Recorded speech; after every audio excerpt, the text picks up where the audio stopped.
స్ఫూర్తి ప్రదాత, జాతీయ స్థాయిలో ప్రాజెక్ట్స్ ఏ విధంగా ఉండాలి, నిర్మాణాలు ఏ విధంగా ఉండాలని పనిచేసినటువంటి ప్రముఖ వ్యక్తి, విజయవాడ పార్లమెంట్ సభ్యులుగా పనిచేసినటువంటి కేఎల్ రావు గారి తనయుడు విజయరావు గారు ఇచ్చేశారు. వారికి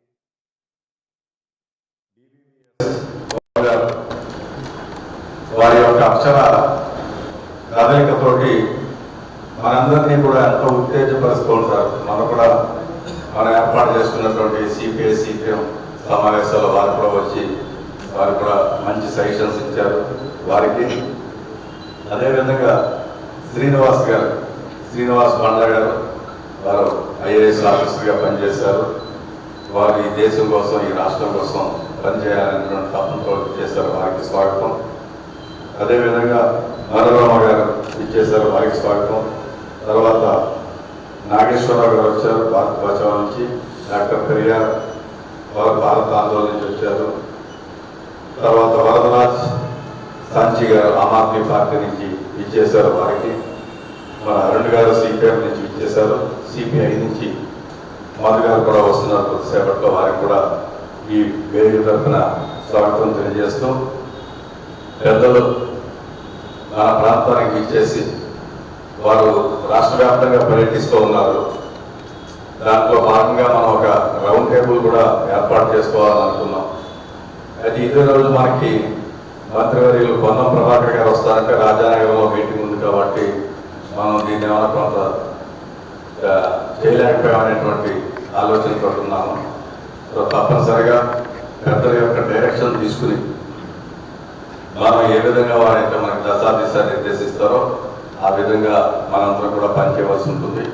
సో నాతో పాటు మా జిల్లా కాంగ్రెస్ అధ్యక్షురాలు సోదరిమణి ఊరి నుంచి కంటెస్ట్ చేస్తున్నటువంటి అరుణ్ కుమార్ గారు ఉన్నారు. అదేవిధంగా రాజమండ్రి రూరల్ నుంచి కంటెస్ట్ చేస్తున్నటువంటి బాలేపల్లి మురళి గారు ఉన్నారు. గోపాలపురం నుంచి కంటెస్ట్ చేస్తున్నటువంటి మార్టిన్ గారు ఉన్నారు. రాజమండ్రి నగరం నుంచి కంటెస్ట్ చేస్తున్నటువంటి వెంకట గారు ఉన్నారు. రాజానగరం నుంచి కంటెస్ట్ చేస్తున్నటువంటి శ్రీనివాస్ గారు, పెద్దబాబు గారు ఉన్నారు. వేదికను అలంకరించినటువంటి పెద్దలందరికీ కూడా, మా అర్షద్ గారికి ఉన్నటువంటి పార్టీ మిత్రులందరికీ కూడా కాంగ్రెస్ పార్టీ తరఫున ఇచ్చేసినటువంటి పెద్దలందరికీ స్వాగతం తెలియజేసుకుంటూ, ముందు ఒక నిమిషం వారికి మన ప్రాంతానికి వచ్చిన సందర్భంగా మన నాయకుల తరఫున వారికి చిరు ఒక షాల్వా కప్పి ఒక టోకెన్ ఆఫ్ రెస్పెక్ట్గా, దాని తర్వాత వారు పాత్రికేయుల సమావేశాలు నిర్వహిస్తారు. పూర్వ జిల్లా కాంగ్రెస్ కమిటీ అధ్యక్షులు, మా పార్టీ ఎమ్మెల్యే వారు మార్టిన్ గారు, పెద్దలు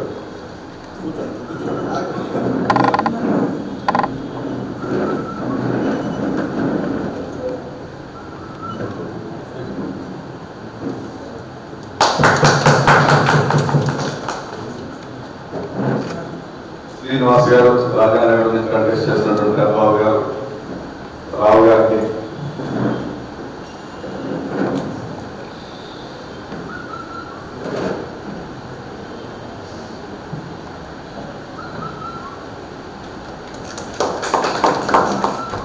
పెద్దలు వర్మ గారికి, మా జిల్లా కాంగ్రెస్ కమిటీ అధ్యక్షులు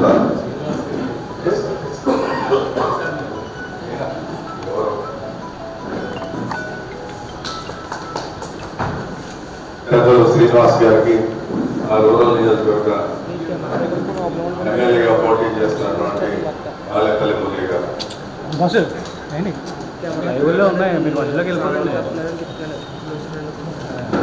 థ్యాంక్ యూ సార్. ఇప్పుడు ఈ పత్రికా విలేకరుల సమావేశాన్ని నిర్వహించవలసిందిగా పెద్దలు మాజీ మంత్రివర్యులు, మాజీ పార్లమెంట్ సభ్యులు పెద్దలు వడ్డే స్వప్నారాయణరావు గారు కోరుతున్నారు.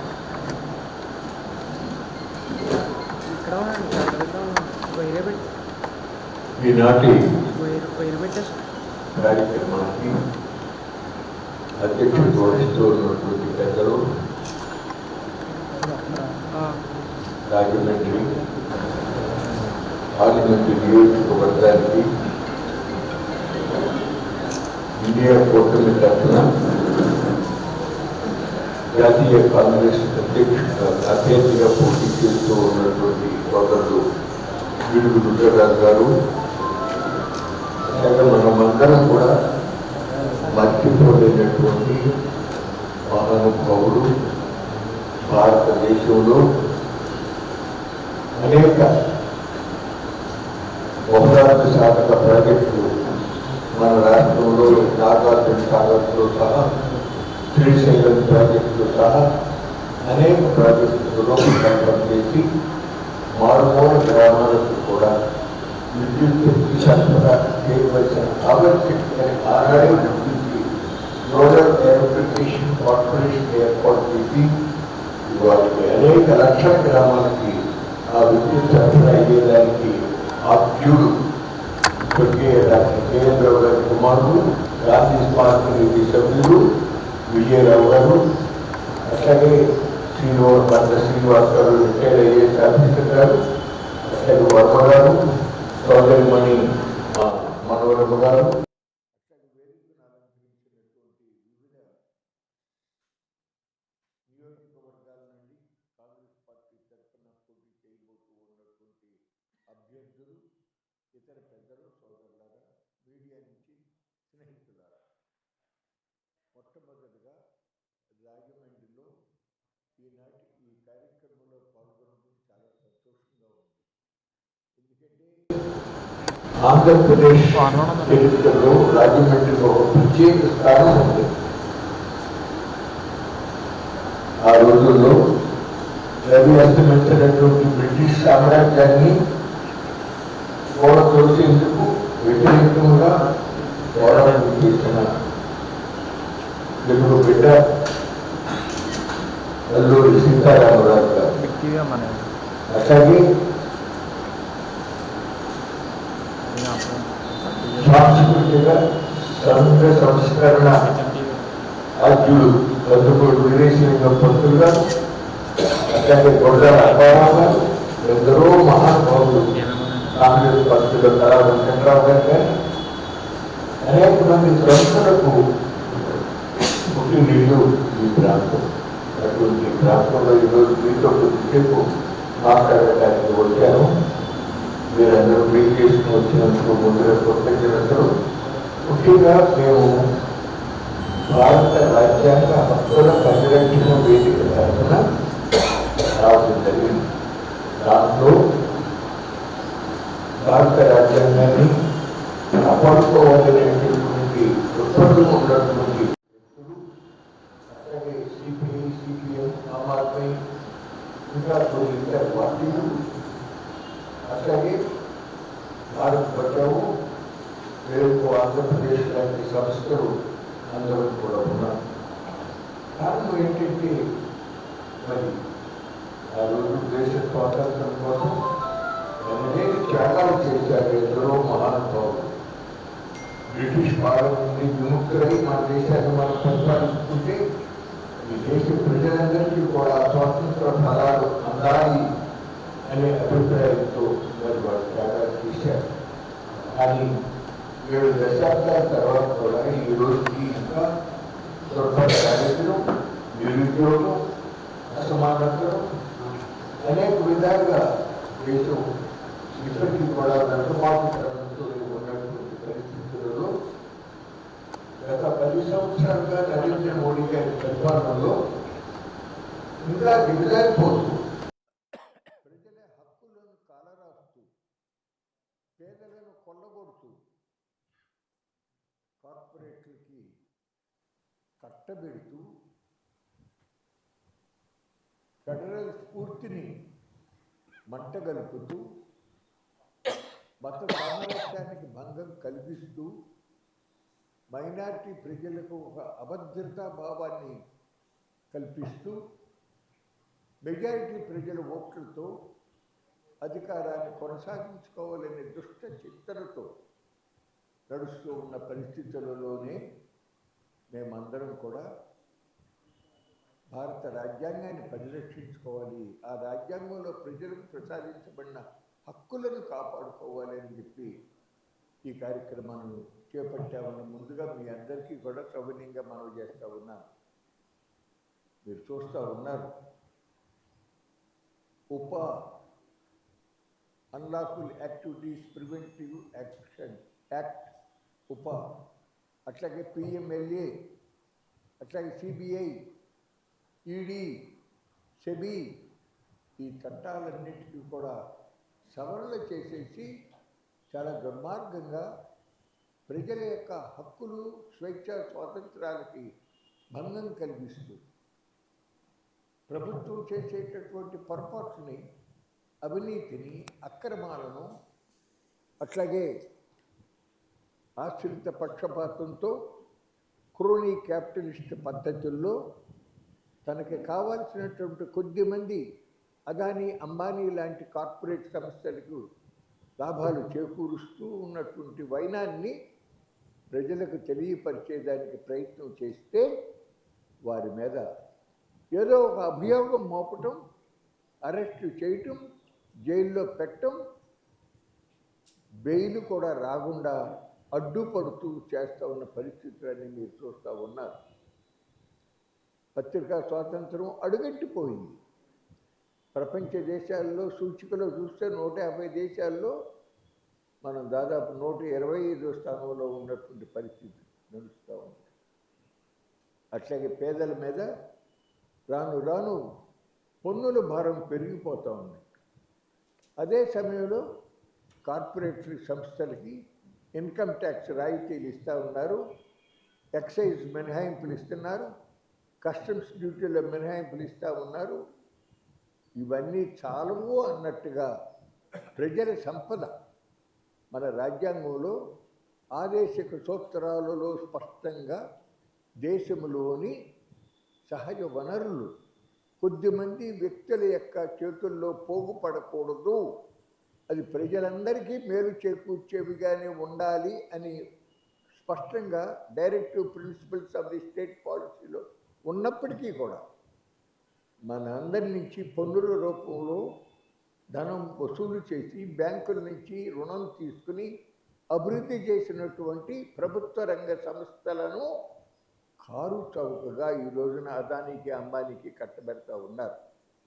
లోగడ కాంగ్రెస్ గవర్నమెంట్ ఉండగా జీవి రామకృష్ణన్ అనేటటువంటి ఒక ప్రముఖ ఆర్థికవేత్తతో డిజిన్వెస్ట్మెంట్ కమిషన్ వేసినప్పుడు ఆయన ఒక సంస్థలో ప్రైవేటైజ్ చేయాలనుకుంటే 50% కన్నా ఎక్కువ షేర్ని మేనేజ్మెంట్తో సహా ట్రాన్స్ఫర్ చేయాలంటే దానికి ఉన్నటువంటి భూములు, భవనాలు, మెషినరీ, వీటన్నిటి యొక్క మార్కెట్ వాల్యూని క్యాలిక్యులేట్ చేసి దాన్ని బేసిక్ ప్రైస్గా ప్రైవేటీకరించవచ్చు అని ఇచ్చినటువంటి సిఫార్సు ఏదైతే ఉందో ఇవాటికి అదే ఉన్నప్పటికీ కూడా దానిని పక్కన పెట్టేసేసి, ఇగ్నోర్ చేసేసి బుక్ వాల్యూకి ఈ రోజున అదానీలకి, అంబానీలకి కట్టబెట్టేస్తూ ఉన్నారు. ఇప్పటికే 15 నౌకాశ్రయాలు ఇచ్చేశారు అదానికి, 6 ఎయిర్పోర్ట్లు ఇచ్చేశారు.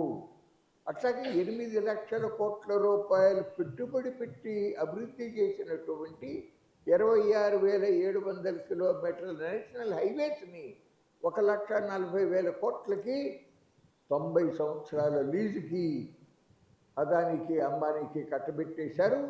అట్లాగే మొత్తం మన విద్యుత్ లైన్లు కానీ, అట్లాగే గ్యాస్ లైన్లు కానీ, సబ్స్టేషన్లు కానీ, వీటన్నిటినీ కూడా కారు చౌకగా కట్టబెట్టేస్తూ ఉన్నటువంటి పరిస్థితి జరుగుతూ ఉంది. అదే సమయంలో పేదల మీద ఏనాడు లేనటువంటి పన్నుల భారం పెంచేస్తూ ఉన్నారు. ఇప్పటివరకు ఏనాడు కూడా పేదవాళ్ళు తీసుకునే ఆహారం మీద పన్నులు అనేవి లేవు. ఇవాళ మోడీ ప్రభుత్వం ఆహారం మీద కూడా పన్నులు వేసేసింది.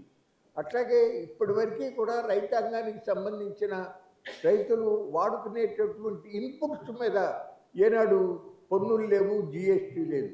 కానీ ఇవాళ ఎరువుల మీద 5%, అట్లాగే పురుగు మందుల మీద 12%, వ్యవసాయ ఇంప్లిమెంట్స్ మీద 12%, ట్రాక్టర్ల మీద 18% కాడికి జిఎస్టీ విధించింది. అదే సమయంలో పెద్ద పెద్ద కార్పొరేట్లకు సంబంధించిన ధనికులకి వాళ్ళకు ఉన్నటువంటి ఇన్కమ్ ట్యాక్స్ స్లాబ్ను తగ్గించేసింది. అట్లాగే మరి ఇతర పన్నులను కూడా తగ్గించేసేసి ప్రతి బడ్జెట్లను కూడా దాదాపు 1,25,000 కోట్ల రూపాయలు విలువైనటువంటి రాయితీలు వాళ్ళకి ఇస్తూ ఉన్న పరిస్థితి జరుగుతూ ఉంది. దాని ఫలితంగానే మోడీ అధికారంలో ప్రధానమంత్రిగా పదవిని ఎక్కేటప్పటికి 26,000 కోట్ల రూపాయల సంపద ఉన్నటువంటి గౌతమ్ అదానీ యొక్క సంపద విలువ ఈనాడు దాదాపు 7 లక్షల కోట్లకి వెళ్ళిపోయినటువంటి పరిస్థితులను మనం చూస్తూ ఉన్నాం. 30 రెట్లు పెరిగిపోయింది అదానీ సంపద. అట్లాగే అంబానీ యొక్క ఆస్తులు 5 రెట్లు పెరిగిపోయింది అని మీకు మనవి చేస్తూ ఉన్నాను. అంతేకాదు భారతదేశంలో ఉన్నటువంటి ప్రజానీకం 140 కోట్ల మందిలో తక్కువ ఆదాయం ఉన్నటువంటి సగానికి సగం శాతం మంది ప్రజల నుంచి 64% జిఎస్టీ వెళ్తూ ఉంది. 40% ఉన్నటువంటి మధ్యతరగతి ప్రజానీకం నుంచి 33% జిఎస్టీ వెళ్తూ ఉంటే బాగా సంపద ఉన్నటువంటి ధనికులు ఎవరైతే ఉన్నారో కోటీశ్వరులు ఆ 10% మంది దగ్గర నుంచి కేవలం 3% మాత్రమే జిఎస్టీ వెళ్తా ఉంది. అంటే ఎవరి మీద భారం పడుతుందో దయచేసి అర్థం చేసుకోండి. అట్లాగే పెట్రోల్ మీద డీజిల్ మీద సెస్సులు పెంచి సబ్సిడీలు తీసేసి పన్నులు పెంచడం వలన 58 లక్షల కోట్ల రూపాయల డబ్బుని 10 ఏళ్లలో మోడీ ప్రభుత్వం గుంజుకుంది అని మీకు మనవి చేస్తూ ఉన్నాను. ఈ రకంగా దేశ సంపదని పెద్ద పెద్ద కోటీశ్వరులకి కట్టబెడతా ఉన్న పరిస్థితులతో అట్లా ఉండగా రాష్ట్రాల మధ్య మీ అందరికీ తెలుసు భారతదేశం రాష్ట్రాల సముదాయం. It is a union of states అన్న ఎన్టీ రామారావు గారు ఉండగా అసలు కేంద్రాన్ని మిథ్య అని కూడా అన్నటువంటి సందర్భం కూడా ఉంది. ఇవాళ ఆ రాష్ట్రాల హక్కులను హరిస్తూ ఉన్నారు. అంబేద్కర్ గారి సారథ్యంలో దాంట్లో ఏర్పడినటువంటి రాజ్యాంగంలో కేంద్రానికి కొన్ని అంశాల మీద, రాష్ట్రాలకు కొన్ని అంశాల మీద, ఉమ్మడిగా కొన్ని అంశాల మీద ఉంటే రాష్ట్రాల హక్కులలో ఉన్న వ్యవసాయం, రాష్ట్రాల హక్కులలో ఉన్నటువంటి మైనర్ పోర్ట్లు, ఇటువంటి వాటి అన్నిటి మీద కేంద్రం పెత్తడం చలాయించుతా రైతాంగ వ్యతిరేకంగా 3 నల్ల వ్యవసాయ చట్టాలను తెచ్చిన సంగతులు మీకు తెలుసు. ఇవాళ మైనర్ పోర్ట్లన్నింటినీ కూడా లాక్కుని అదానికి కట్టబెట్టేసినటువంటి సందర్భం జరిగిందని మీకు మనవి చేస్తూ ఉన్నాను. అంతేకాదు మన దక్షిణాది రాష్ట్రాల నుంచి 22,60,000 కోట్ల రూపాయలు గత 10 సంవత్సరాల్లో పన్నులు వసూలు చేసి తిరిగి కేంద్రం నుంచి రాష్ట్రాలకు వచ్చేటటువంటి డివల్యూషన్ ఆఫ్ ది ఫండ్స్లో కేవలం 6,80,000 కోట్ల రూపాయలు మాత్రమే ఇచ్చారు 5 రాష్ట్రాలకి కలిపి. మీరు చూస్తున్నారు కర్ణాటక రాష్ట్రంలో కరువుతో బాధపడుతూ ఉంటే వాటికి కూడా కేంద్రం నుంచి కరువు సహాయక నిధిని పంపించకపోతే సుప్రీంకోర్టులో కర్ణాటక ప్రభుత్వం సిద్ధరామయ్య గారు దావా వేయాల్సిన పరిస్థితి వచ్చింది. అదే ఉత్తరప్రదేశ్ రాష్ట్రం నుంచి కేవలం మరి 3,60,000 కోట్ల రూపాయలు ఈ 10 ఏళ్లలో వసూలైతే ఆ రాష్ట్రానికి 6,90,000 కోట్ల రూపాయలు ఇచ్చినటువంటి పరిస్థితి చేశారు. అంటే కేంద్ర ప్రభుత్వం ఒక న్యాయంగా ధర్మంగా రాష్ట్రాలకి ఇవ్వాల్సిన నిధులను కూడా తన ఇష్టం వచ్చినట్టుగా చేస్తూ ఉంది. నేను మీ అందరికీ ఒక్క విషయం చెప్తా ఉన్నా. మీకు తెలుసు ఆంధ్రప్రదేశ్ రాష్ట్రం ఏర్పడిన తర్వాత నరేంద్ర మోడీ ప్రధానమంత్రిగా వచ్చి తిరుపతిలో ఏమన్నాడు? అమరావతిని ఢిల్లీని తలదన్నే నగరంగా అభివృద్ధి చేస్తానికి సహకారం ఇస్తానని అన్నాడు. కానీ ఏం చేశాడు? ఒక చెంబు నీళ్లు, ఒక గుప్పుడు మట్టి తీసుకొచ్చి ఇచ్చాడు. ఒక 2,750 కోట్ల రూపాయలు మాత్రమే ఇచ్చాడు. మనకి రాజధానిలో బిల్డింగులు కడటానికి, అట్లాగే మన ఉద్యోగస్తులకు కానీ జడ్జీలకు కానీ వీళ్ళందరికీ కూడా ఎమ్మెల్యేలకు కానీ కడటానికి కానీ రోడ్లకు కానీ మంచిళ్ళకి కానీ 27,000 కోట్ల రూపాయలు ఖర్చు అవుతుందని రాష్ట్ర ప్రభుత్వం నుంచి అంచనా పంపిస్తే ఇవ్వాల ఈ 2,750 కోట్లతో సరిపెట్టుకోమన్నాడు. కానీ అక్కడ ధోలేరా స్మార్ట్ సిటీ కడుతున్నారండి ఎకరాలలో. అందులో మొదటి ఫేజ్ 30,000 ఎకరాల్లో దానికి 20,000 కోట్ల రూపాయలు కేంద్ర ప్రభుత్వం ఇచ్చిందని మీకు మనవి చేస్తా ఉన్నా.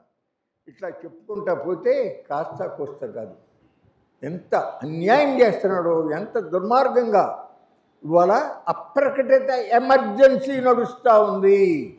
అంతేకాకుండా చాలా దుర్మార్గంగా ఏంటంటే రాజ్యాంగంలో బాధ్యత కలిగినటువంటి వ్యక్తులు, సామాన్యులు కాస్తమా, రాజ్యసభ డిప్యూటీ చైర్మన్ జగదీప్ ధన్కర్ గారు అన్నాడు, మాకు ఇప్పుడున్న ఈ భారత రాజ్యాంగం మీద మాకు నమ్మకం లేదు అని స్పష్టంగా చెప్పేశాడు. నిన్న కూడా చెప్తున్నారు బీజేపీ నాయకులు, అందులో సెక్యులరిజం, సోషలిస్ట్ అనే పదాలు మాకు నచ్చవు, అవి తీసేసి ఒరిజినల్గా రాజ్యాంగంలో అవి లేవు కాబట్టి ఆ ఒరిజినల్ రాజ్యాంగంలోకి వెళ్తాము అని నిస్సిగ్గుగా బహిరంగంగానే ప్రకటిస్తూ ఉన్నారు. అంటే మీరు అర్థం చేసుకోండి, ప్రజలందరూ కూడా మోడీ ఏమన్నాడు, ఇప్పుడు ఇది జరిగిందంతా ట్రైలర్, రాబోయే ఎలక్షన్ తర్వాత మేము చేయబోయేది అసలు సినిమా అప్పుడు చూస్తారు అని చెప్తున్నాడు. అందులో భాగంగానే మీకు మనవి చేస్తున్నా, లోగడే నరేంద్ర మోడీ ప్రభుత్వం మానిటైజేషన్ అనేటటువంటి ఒక ఆలోచనని, ఒక పథకాన్ని ఈ దేశ ప్రజల ముందు ఉంచింది.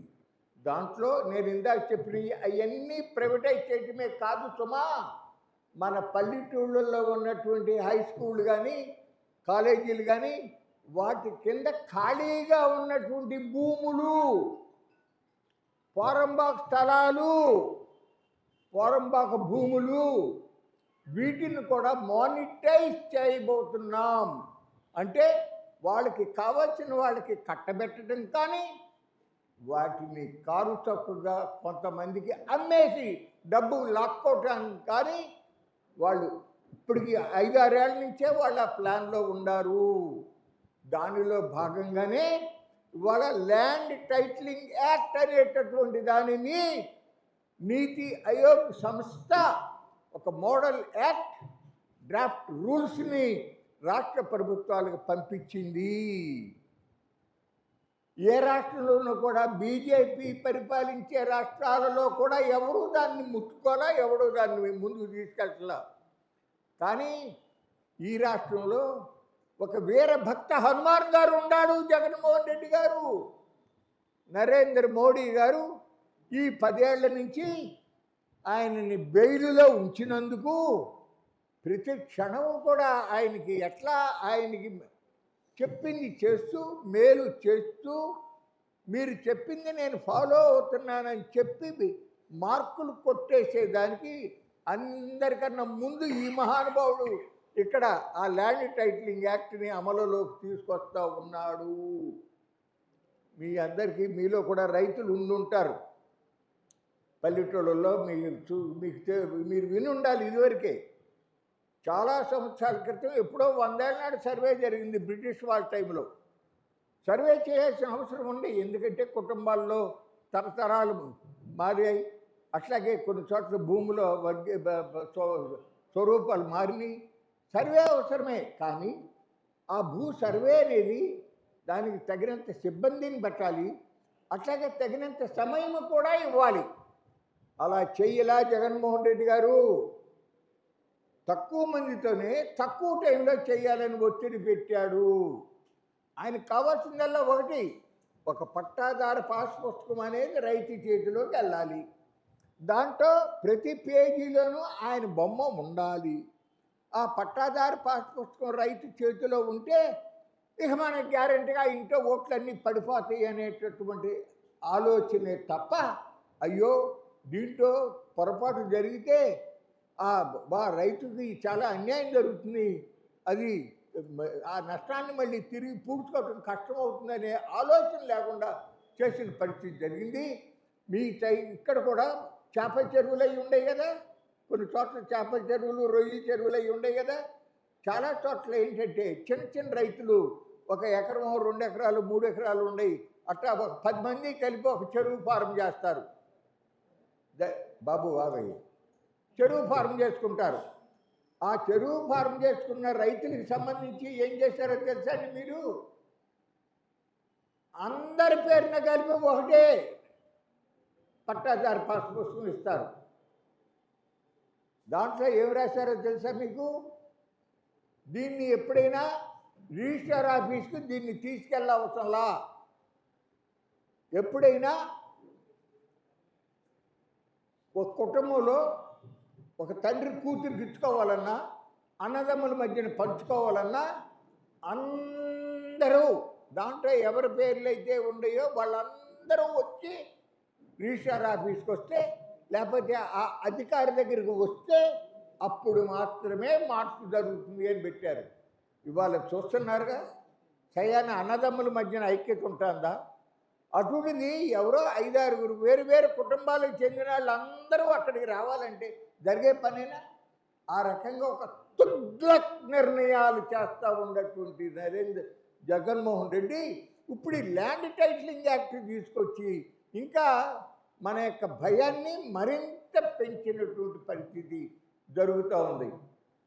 ఈరోజు పేపర్లో చదివాను, నారా చంద్రబాబు నాయుడు గారు కూటమి అధికారంలోకి వస్తే ల్యాండ్ టైటిలింగ్ యాక్ట్ రద్దు చేస్తాము అని అన్నాడు. సంతోషమే. టైటిలింగ్ యాక్ట్ పెట్టినటువంటి నరేంద్ర మోడీ అది తప్పు అని అన్నావా అన్నాడు. అట్లాగే మరి వాళ్ళ కరెంటు బిల్లులు చూస్తున్నారుగా, ఒక 2 ఏళ్ళ నాడు ఎంత వచ్చినాయి, ఇవాళ ఎంత వస్తున్నాయి. కారణం ఏంటి అనుకుంటున్నారు? దాంతో ట్రూ అప్ ఛార్జీలు, సర్దుబాటు ఛార్జీలు, ఆ ఛార్జీలు, ఈ ఛార్జీలు అన్నీ కలిపి కలిసి మోపుడయ్యి మనకి బిల్లులు వేస్తున్నారు. ఇది జగన్మోహన్ రెడ్డి ఎట్లా చేస్తున్నాడు అనుకుంటున్నారు? మోడీ ప్రభుత్వం పెట్టిన ఎలక్ట్రిసిటీ బిల్ 2020 రేపు 2025 వచ్చేటప్పటికి చాలా స్పష్టంగా పెట్టారు. రైతులకి ఉచిత కరెంట్ ఇస్తానికి వీల్లేదు. అట్లాగే పేదవాళ్ళకి 200 యూనిట్ల వరకు ఇచ్చేటటువంటి దళితులు, గిరిజనులు, ఇటువంటి బలహీన వర్గాలకు చెందిన పేదవాళ్ళకి 200 యూనిట్ల వరకు ఇచ్చేది. ఈ సబ్సిడీలన్నీ ఎత్తి పారేయాలి అంటున్నాడు.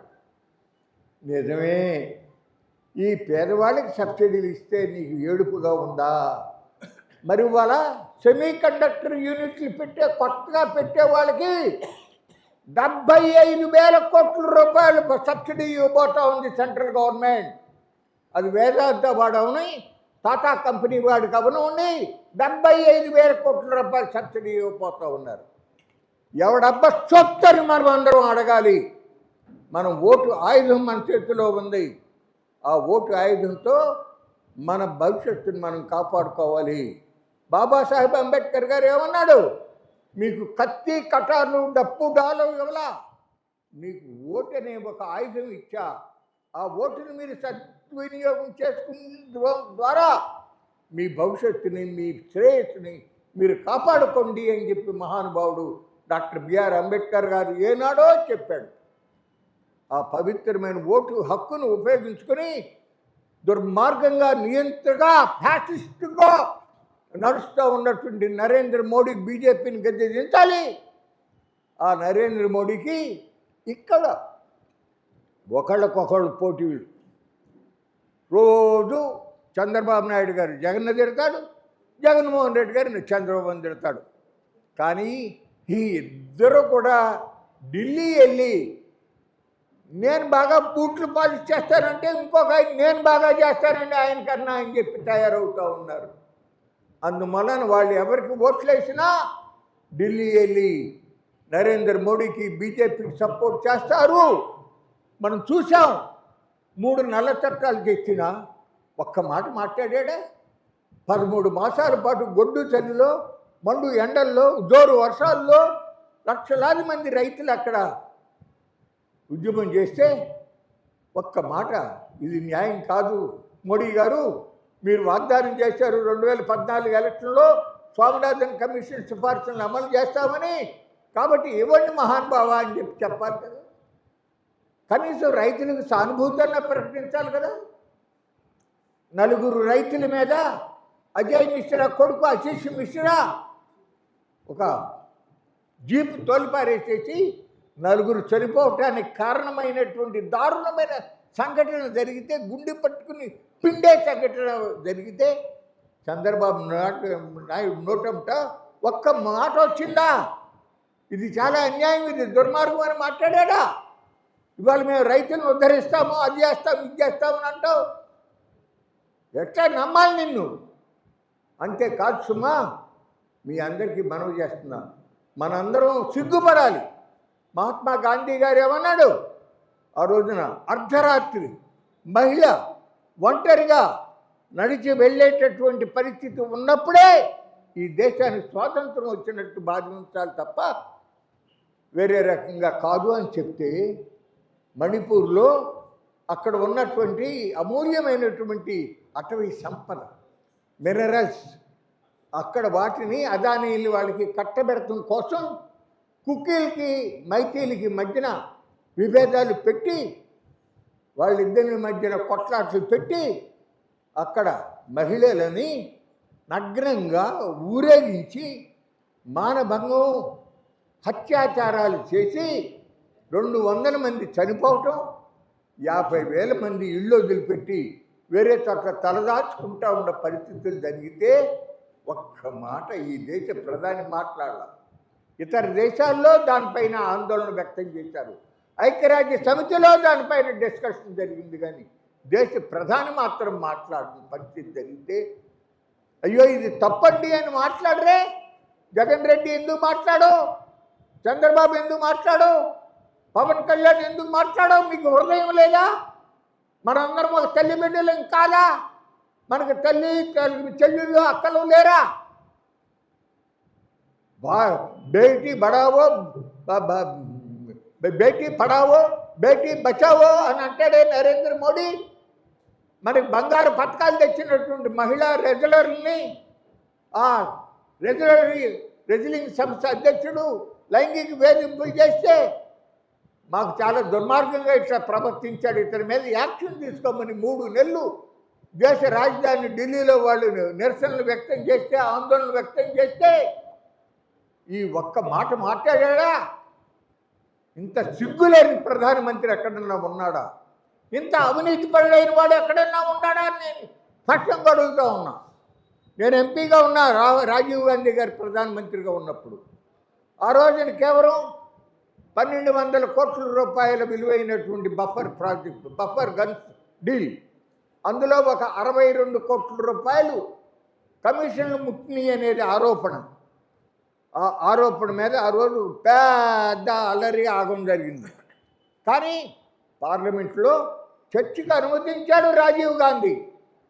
జాయింట్ పార్లమెంటరీ కమిటీ పెట్టేదానికి ఆమోదించాడు. చర్చ జరిగింది. ఆ రోజు ప్రజాస్వామికంగా ఆయన ప్రతిపక్షాల వాయిస్ కూడా ఆయన విలువ ఇచ్చాడు, ఆ స్వాతంత్రం ఇచ్చాడు. కానీ ఇవాళ మన్మోహన్ సింగ్ ప్రభుత్వం 526 కోట్లకి ఖాయం చేసిన యుద్ధ విమానాన్ని 1,600 కోట్ల రూపాయలకి నరేంద్ర మోడీ ప్రభుత్వం కొనుగోలు చేస్తే ఎంత ఫ్రాడ్ జరిగిందో అర్థం చేసుకోండి. దానిపైన పార్లమెంట్లో చర్చించాలి అంటే ఒప్పుకోలేదు, కమిటీని వెయ్యాలంటే ఒప్పుకోలేదు. మీరందరూ చూశారు ఎలక్ట్రల్ బాండ్స్లో, నీకు ఇది నాకు అది డబ్బులు ఇచ్చారు, వాళ్ళకి కాంట్రాక్ట్లు ఇచ్చారు, లక్షల కోట్ల రూపాయల కాంట్రాక్ట్లు ఇచ్చినటువంటి పరిస్థితి.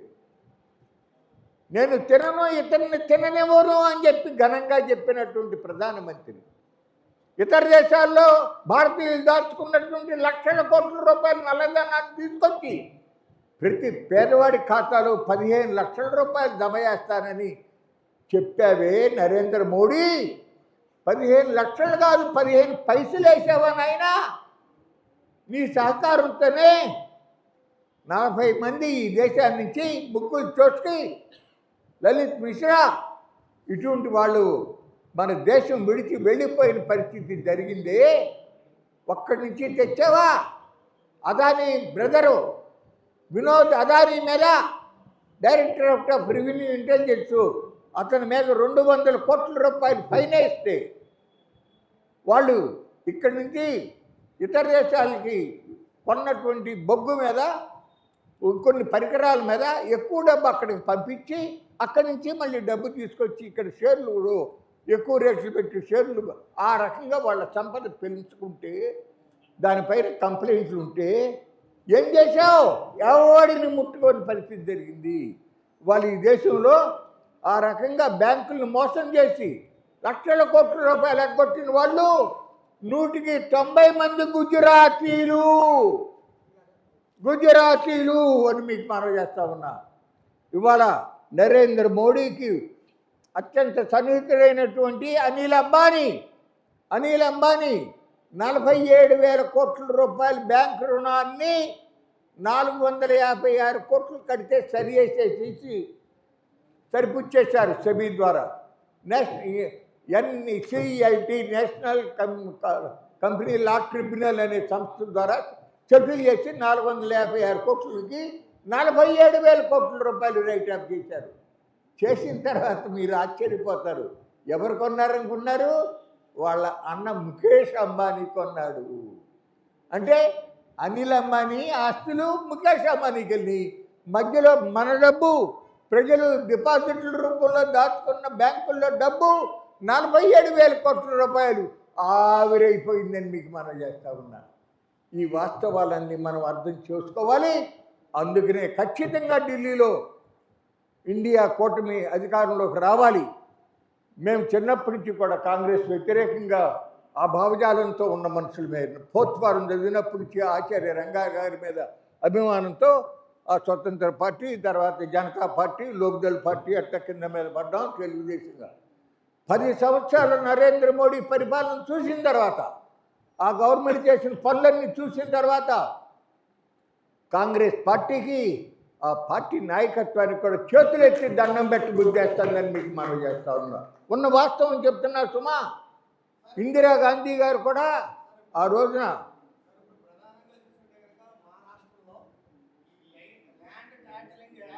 ఎస్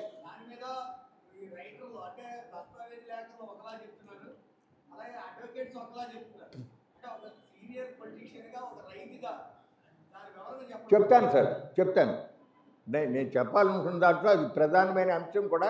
దానికి వస్తున్నాం. ఇప్పుడు కేంద్రం స్థాయిలో జరిగిన విషయాలే చెప్తున్నాం. ఇప్పుడు మన రాష్ట్రానికి వస్తున్నాం. ప్రధానంగా మన రాష్ట్రంలో ఈరోజు మనం చూస్తూ ఉన్నాం. తెలుగుదేశం పార్టీ, జనసేన పార్టీ బీజేపీతో పొత్తు పెట్టుకుంది. ఏమంటున్నారు? రాష్ట్రం అభివృద్ధి కావాలంటే మోడీతో బీజేపీతో పొత్తు పెట్టుకుంటేనే సాధ్యమని చెప్తా ఉన్నారు. కొత్తగానా 2014లో పొత్తు లేదా? 2014లో తెలుగుదేశం